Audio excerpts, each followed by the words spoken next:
Well, good morning, everyone. It's just a quick one. Well, I say it's just a quick one, but normally by the time I've rattled off, it's about 10 minutes. I'll take the tea cozy off, as someone called it last night. My tea cozy. Just a quick thank you. After I put that video out last night, well, before I put that video out last night, I was on the verge of thinking, am I charging way too much? Because I was actually thinking about putting prices up again this year. Now, it's a bit of a dodgy situation this year because obviously everyone's almost losing a job or in a stickier situation than what they probably normally are. I was undecided whether to put the prices up or not because of that. But I feel I need to. I've a little bit of an update on the van. I've bought a van, but I'll go into that in a minute. I always say after almost everything. I'm going to try and stop that. So I'm going to stop and say so's now, aren't I? There you go again.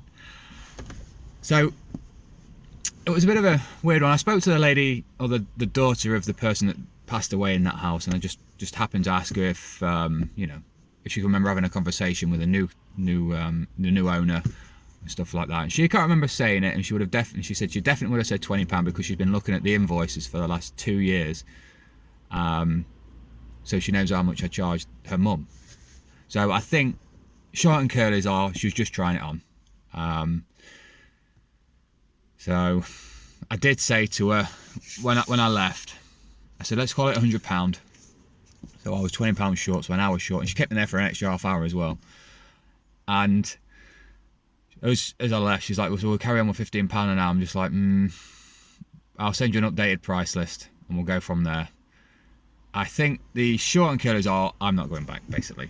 I'll send her an updated list, and I've got every inch of my body's telling me that she won't pay it, basically.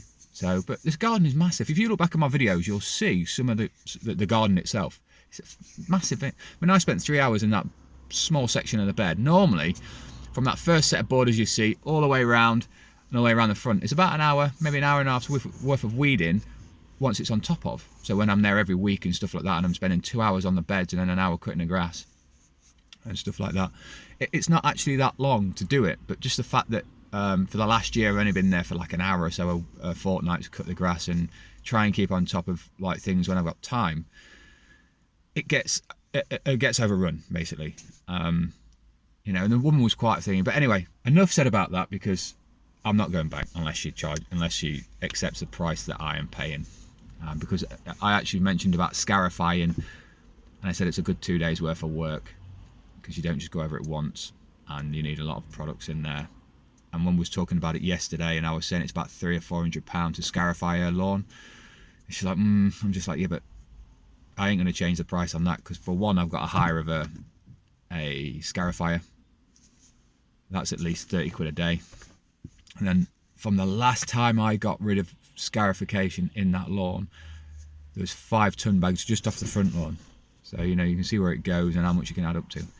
Anyway, van update. So, Saturday I paid for a van. Not sponsored, decaf. So yeah, I paid for a van on Saturday. They told me that it would be ready. Hang on a second. So I phoned up Friday for the van, because the Evans Holshaw, or the Ford dealer, their website is a nightmare. You got so many different options and stuff like that, and it just kept on going back on itself. And it wasn't just a click, and it wasn't just like, I want that, I'm going to pay cash and go to the checkout. There was so much in there, it was unreal. So I phoned them up and just said, look, I want this van, I want some bank details, send me them over. Yeah, no worries, that's no problem, mate. Okay, so do you know which one it is and all that? Yeah. So I gave them all the details. Waited. I was like, right, I ain't got an email yet. I gave them benefit of the doubt, give them till the end of the day. I forgot about it. Saturday came, so I phoned them up. And I said, so-and-so was dealing with me yesterday. Oh, he's on half a day today. Oh, that's not a problem. Can you send me some details so I can pay for this van? Oh, yeah, no problems. 5 hours later, get an email. Freaking A. So I paid for it Saturday night. And when I spoke to someone...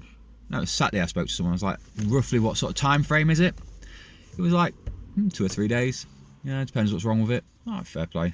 Fair enough. So I allowed up to a week, really, but I didn't tell them that.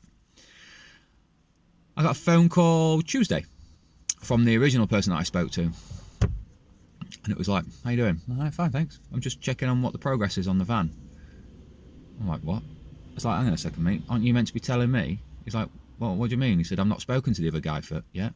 I'm like, well, have you not got a system that either both of you can access, or would it not have been like common sense just to speak to the person that had dealt with me after you, rather than phoning me and asking what the progress report is? You know, so I've had a fairly awkward conversation with some guy or some kid on the phone, me telling him that realistically he should be asking him, not me, what the progress is. So this is not really for a very, very established company. If they haven't got the communication skills between either staff or computers, I think there's something wrong, especially considering in 2021 now. So I am yet to find out. It is now, I spoke to him on Tuesday, I think I just said. He told me there was a rip in the seat and he's got to get it repaired. And he said, as soon as I get an answer from the guy that's going to be repairing it, I'll give you a call. So we're now sat on Friday. I did tell him then on the thingy that I will be able to manage this week without a van, but I need it by next week. Oh, we should have it there then, Ben. Should have it then. Should have it. Okay. So we'll wait. And I will do a reveal. I don't know why I did this last year. Did a reveal last year, and it's just like, what the hell? I'm doing it again. But it gives you a chance to, because I'm changing a few bits in my setup. So I'll do a Tools of 2021 this time. So what I'm starting with, what I might be changing, and go from there. But you'll see a video anyway, because I've done a video over the week that I was looking for a van and talking to people and stuff like that. It's mainly me just whinging really, but there we go. No different there then, is there? No unusual. So I'm gonna go start my day. It's like 9 in the morning. And finally I got rid of the little child. Not that she's a pain in the bum or anything, she's sweet and stuff. But anyway, I'm going. I'm off to Tina's again. I get one of the first visits in for the year. I'll be going round or calling and phoning everybody, making sure they still want me and telling them an updated price, because like I said, spending that much money on a van. Trailers, what the hell is going on with them? Jesus. It's not even worth, yet again, same situation as a van, it's not even worth looking for a second-hand one, because the second-hand ones are almost the same price as a new one. I'm looking to spending about $2,000 on a trailer. It's crackers. Mind you saying that, I'm not quite sure what it is about PC monitors, but about a week or two ago you could pick them up for a £5, like 22-inch monitors. I know this is random, I'll get to the point in a minute. But at the minute they're stuck at 30 to 50, and it's just like, it's a PC monitor. I can probably buy a brand new one for that. But anyway, I'm going to go because I'm just sounding like I'm a whinge bag now. See you guys on the next one.